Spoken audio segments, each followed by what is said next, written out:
Welcome back to J&J Dynasty. We're going to get this video started. It's going to be just kind of a catch-all video here about news and notes. So let's get started with this video, all right? So I'm just going to talk about a couple of topics that are in the news and give you some notes. So there we go. All right, let's get going here. So number one, we're going to talk about Austin Eckler re-signing with the San Diego Super Duper Chargers. So obviously he got his little contract, a little bump with some incentives, so he's going to stay. It doesn't preclude the Chargers from re-signing him next year, right? Franchise tag. So remember that when you're making a trade for Eckler, he'll probably be there one more year underneath the franchise tag for sure. Because even at that, with the way rookie or running back contracts are going, that's going to be a fair price. He's probably going to get one fair price season out of his whole deal here, and then he's going to probably be cut loose after that because they probably won't franchise him twice with the age that he's going to be at, and that's if he doesn't get hurt this year. So you got that happening with a big news of today. DeAndre Hopkins is a free agent. He's out on the streets. He's looking for a new home. I was looking at a CBS Sports article, and it was telling us, you know, the Bills, Cleveland, Dallas, all these teams. My money is that he's going to land in Kansas City, play with the Chiefs, be their number one receiver with Mahomes, and go for a ring. That's my 2 cents. If you have a chance to pick up some shares of D Hop, I would do it now. Some people might be scared because he's a free agent, but he was saying that he's only going to go to a Pro Bowl quarterback type, and also he wants to be somewhere where he can win. So he understands his age and he understands what he wants to get accomplished, and he wants a stable organization. So there you go. That's what D Hop is all about. Next big one, as for the thumbnail, Brock Purdy has started throwing. I still think that he's going to be a little bit late to the gate, we'll say, for the starter of the season, for the start of the season, but he should be playing during the season. A couple, 3, 4, 6 weeks. If they still have the 4-week IR, maybe he starts the season on the IR and goes from there. But Brock Purdy looks like he's going to be playing. He had the minor Tommy John surgery, supposedly. And so far, everything's looking good as long as he doesn't have setbacks. So he has begun throwing. That's the big news of the week. So there you go with that. Something that I found fascinating is there was an article that I was reading about Russell Wilson. A nice blurry picture here for you because we don't know what he's doing. Sounds like Sean Payton is reading him the riot act, telling him, hey, you put up or shut up. He's cleaned out his office. He's cleaned out Russell Wilson's office, right? And so got rid of all the hangers honors and having his whole little camp. And he's telling Russell Wilson, you're going to go and train the way I tell you. You're going to run the plays the way I tell you, or you're out of here. So instead of, his number is what, 3, he's going to get 86th, right?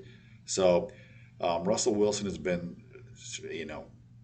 given notice that, screw your legacy. You got to win now. So what you thought about your legacy was going to be, and thinking about that, you better think about now, or else your legacy is going to be you're going to get cut with the big contract from the Broncos. All right.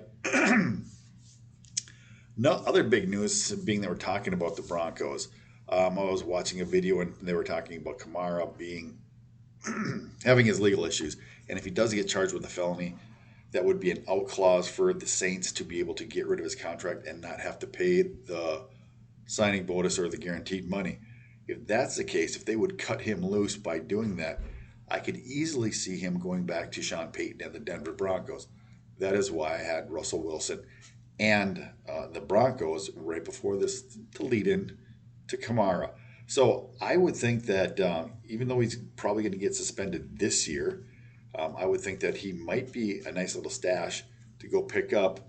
And because if he winds up being reunited in Denver, that could be very scary. We don't know what's going on with Javonte Williams' knee. They claim that he's going to be back by the beginning of the season, but it's going to be a J.K. Dobbins situation. And they got Smudge.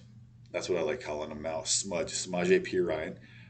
So they've got him coming back. So that would be a nice coup if you could get Kamara with Sean Payton again in that offense. Obviously, Kamara shined, so something to think about. Kenny Pickett sounds like he's taking a big step. That's what the reports are out of the mini camps. And then the funny thing is Pickett was also getting pubbed about how good he was looking in the mini camps, and that he's going to have more freedom in the offense with the new offensive coordinator. But he was touting Allen Robinson. So I don't know if that's going to make a difference, but maybe you shy away from Pickens and pick up a couple cheap shares of Allen Robinson. Um, I've got several shares of him, and I'm still debating whether I'm keeping him or cutting him. I had been leaning towards keeping him, and in the last week I've been started leaning towards cutting him because figuring that nobody's going to pick him up, and I could wind up picking him up off of waivers. But if some more news like this comes out, maybe I'm going to be forced to keep a couple extra shares of Allen Robinson. So, but some good news looking like it's coming out of the camp of Pittsburgh as far as offensive players goes. The last thing, speaking of mini camps, supposedly A-Chain is tearing it up in Miami. So as far as rookie drafts go, you're probably going to see him start flying up, and he's probably going to be right behind Zay Flowers and everything because supposedly he looked phenomenal in Miami's mini camps and at the rookie camp. So that is something to watch out for, like these young guys, the camp pub coming out and how much that they're going to fly up the board. So right now he's probably somewhere between 7 to 10, and he's probably closer to 7 with them pushing up the publicity on that. So I guess that's my quick little video here for news and notes for a standard one quarterback PPR dynasty leagues. All right, well, hope this has been informative. Until the next video, take care.